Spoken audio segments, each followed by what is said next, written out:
Hey everyone, Carl here from the Tinkerverse. Today we're going to design and cut out a heartfelt laser cut gift just in time for Mother's Day.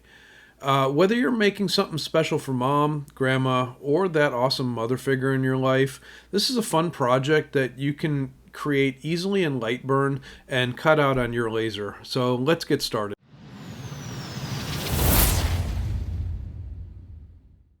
Hey Tinkerers and Makers!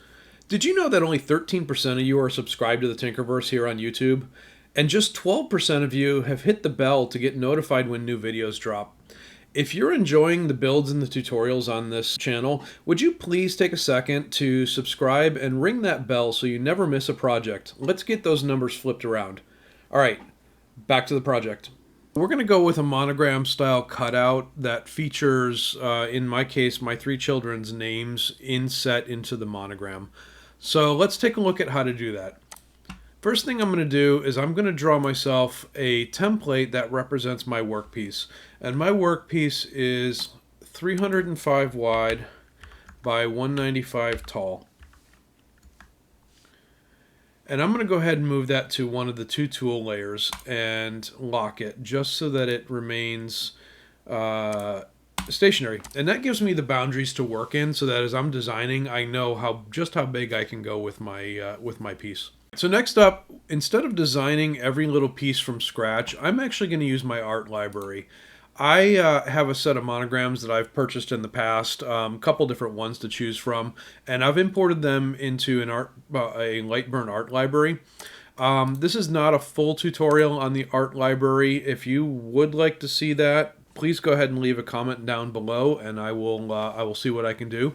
But in the meantime, I'm going to go ahead and I'm going to turn the art library on. So I just right-clicked on an open area up on the top and said Art Library, or you can do it from the Windows tool, just Window, and right there, Art Library. So that gave me two different art libraries where I can just click and drag work out onto the design space. So let's bring out that M, and then let's bring out that M for comparison. So looking at the two of these, I kind of like the one on the left a little bit better for this use, just because I like having the text centered between them when I'm doing multiple letters. If I were doing a standalone, this might not be a bad option. Just personal preference. So I'm going to go with monogram set 2 in my case. And I know that I'm going to need two M's and I'm going to need an O. So let's drag all that out and set them roughly to the same size. So let's put this at 90 millimeters tall. Let's relink the aspect ratio. 90. We'll make the O 90. And then we will click on the M and do Control D to duplicate it. Hold Shift to move it over and give me another M. I want to take, and I'm going to create a new bar that spans all three of these letters and fills in the gaps. And so I'm going to start the bar roughly there and drag that out. And then drag it all the way over to the end. Let's move that to the same layer so that I can see what I'm doing. Okay, it's a little too thick. Let me thin that out some more.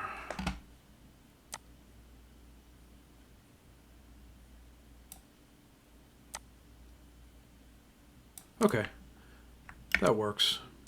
So let me actually take and duplicate that bar, and I'm going to bring it down and do the same gap bridging there. Alright, and then I'm going to select all of this and do Control W to weld it together, and you can see that that cleaned it up quite nicely. And I'll deal with this little stair step later when I get into some node editing just for some cleanup. So that takes care of that. Next thing I'm going to do is I'm going to select this and I'm going to ungroup it so that I can select, and you'll see it's ungrouped. So I'm going to do that so I can select the top and bottom halves and regroup them together.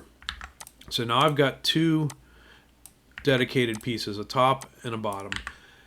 And then the last thing I want to do is make sure that this fits into my workpiece so that everything from here on out is scaled just how I want it. Okay. So now next up, let's go ahead. I'm going to bring in my 3 children's names, and I'm going to put these in caps. And I happen to like Times New Roman. It's simple, clean serifed font, and I like the serifed fonts when I'm working with this. One, because it kind of matches the serif of the monogram, and 2, it gives me a good base to use to overlap the bars, so that when I weld everything together, it looks like it's proper. So, and you'll see what I mean here in a minute. So let's go ahead and bring that so that it just overlaps, and you can see the overlap here. If I turn on wireframe, you can see that it just overlaps the upper portion of the monogram there. And let me bring this over just a little bit that way. Okay, I'll clean that hiccup up later, this little guy here. All right, so it just overlaps the top, and then that kind of gives me my positioning to bring the bottom down. And I'm going to hold shift while I do this so that it pulls straight down and doesn't get off track in any way. So I'm constraining my axis that I'm moving it on. And I think that gives me the overlap that I want. Yeah. Okay. Turn the fill view back on just so I can get a better idea what I'm doing. And then I'm going to stretch this a little bit until the N. The edge of the N is in line with the edge of the M. All right. So there's the first name. And then I'll Control D to duplicate that, bring it over, and then this is going to be Justin. Okay. And then let's go ahead. And what I've noticed with the monograms is it actually doesn't seem to throw it off in any way if you compress the letters. So when you look at this, visually weighted wise, it doesn't look like anything's compressed, even though I've kind of squished the letters together to fit where I want them. It just seems to kind of work out naturally. And once all said and done, you don't even notice it.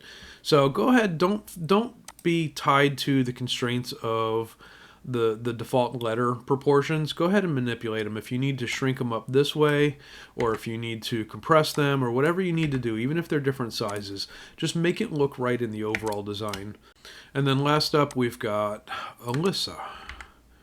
So let's bring that over and do that. And then the same thing, I'm going to shrink this down. Okay, so if I proportion this the same on both sides, if I put the tip of the A right at the edge of the M and do that over here, what I don't like is I don't like this hang off there, but when I zoom out, okay, the rest of it looks about right. I'm actually going to bring this maybe to the inside edge. Okay. Yeah, that's better. Okay, so now to fix this, I'm going to add in just another little chunk of bar here. Let's make that stop at the edge of the A. And then I can take that and hold shift and select my lower half of the monogram and re-weld those together. And that should take care of, yeah, that should take care of it. All right. So the next thing I want to do is grab everything and weld all that together. And so now I've got one solid piece. So as this cuts out, all my letters are connected. The names are going to keep the top and bottom half of the monogram connected. And you can just see that it all flows together nicely. Last thing I'm going to do is I'm going to ungroup this so that I can do a little node editing and a little bit of cleanup. This doesn't really make sense. It won't really be noticed when it, other than a burn, so let's get rid of that. Is there any other artifacts that I don't like? Nope, I think we're good there. And then let's clean up this little hitch here with some node editing. So I'm going to delete that, smooth that out, and bring it down. Let's actually zoom out so I can make sure I'm not. Let's see, let's get rid of that. That should be smooth.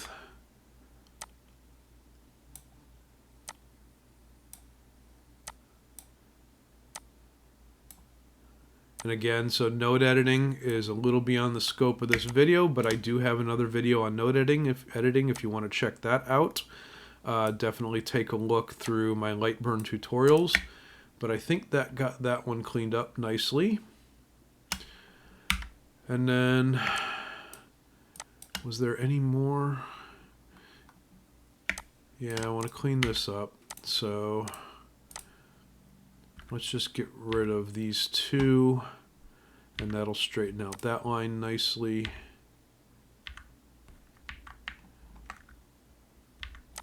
Okay. Let's see, any others? And I'm going to node edit this. And I think I want to just get rid of these two nodes and bring that down. Okay. Is that the last? All right, there we go. So, turn my toolbars back on. Now, if you were going to be burning this natively from LightBurn, then you would go ahead and set your layer parameters. You can either do a fill if you wanted to engrave this like on a nice piece of acrylic or something, or in my case, I'm going to do a cutout, so I would choose line, and I'm going to cut this out of a piece of walnut, just some small 8mm walnut stock that I have. And you would come in here, configure your speed, your power. In my case, it would be something along the lines of 10mm a second at 90% power. And then I would go ahead and send that job to the laser.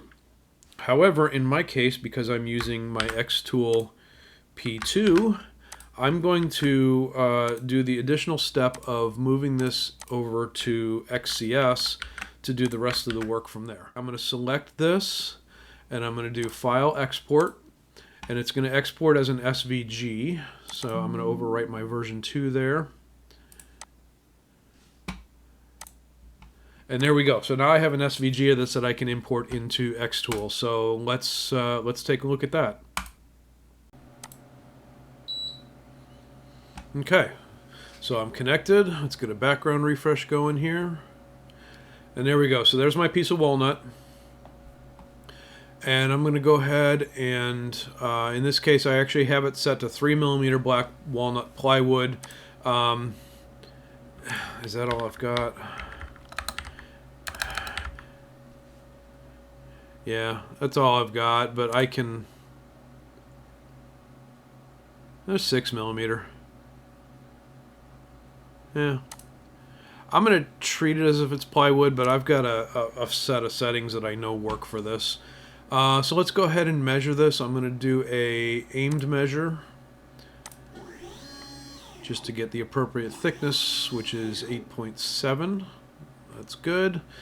And I'm going to go ahead and import my SVG. So I'm just going to drag and drop it from my Windows Explorer or your File Explorer, and make sure everything looks right and is positioned roughly where I want it. And I'm going to do a close-up view just to make sure. I love the XTool camera system. So on the P2, the camera is absolutely fantastic. When I do the close-up view, it shows me exactly, I mean, it's been spot on. The calibration is just perfect. Okay. So I think that's it. And then, so I'm going to take that and I'm going to move it to a cut. And in my case, I know I want somewhere in the neighborhood of 90 and 10, which puts me right, yeah, it puts me right there. Okay. So 90% power, 10mm per second. It is set to a cut. Everything is sized right. So I think we are good to go. So let's go ahead and send it to the laser.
All right, so where's my handy dandy little poker? Just to see that all of these pop right out.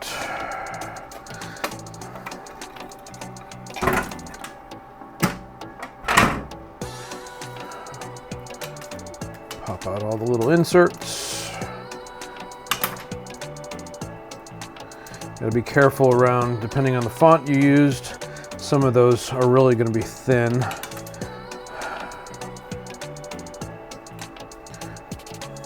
there you go.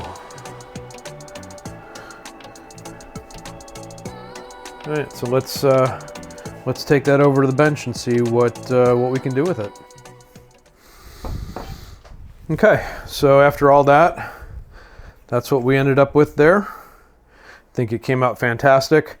I've got another one earlier I was playing with as a sample, just out of a different piece of wood, a little bit different size. And from here, sky's the limit. You could take this and drop it on another piece of wood and create a frame and frame this for a wall hanging. You could mount magnets on there if you want to put that on a refrigerator, maybe on a nice piece of contrasting color acrylic or something like that. Just cut a nice rectangle out of there. You can mount it as a desk piece with another nice piece of wood. So there's a lot you could do with this. I'm not quite sure how I'm going to implement this yet, but you know, I've got a couple options here, and since I did a couple of different designs, I have the ability to play around with it. So anyway, there you go. That was start to finish from creating that from simple monogram letters that I had loaded up. You can import them as SVGs, you can hand draw them, whatever you want. Splitting the letters, grouping them together, putting in the individual names and how to make all the adjustments so that everything connects up nice and clean. And then ultimately to burning the final project. So you can paint that, you can stain it. Again, from here, it's kind of up to you how you want to complete that project. If you like this video, again, please make sure that you're subscribed to the channel. Hit that bell icon so that you get notified every time a new video drops. It really helps me. It helps get these videos out in front of everybody so that I can continue to offer meaningful content and really just kind of bring you guys along for the ride. So I appreciate it. And until next time, thank you. And we'll catch you later.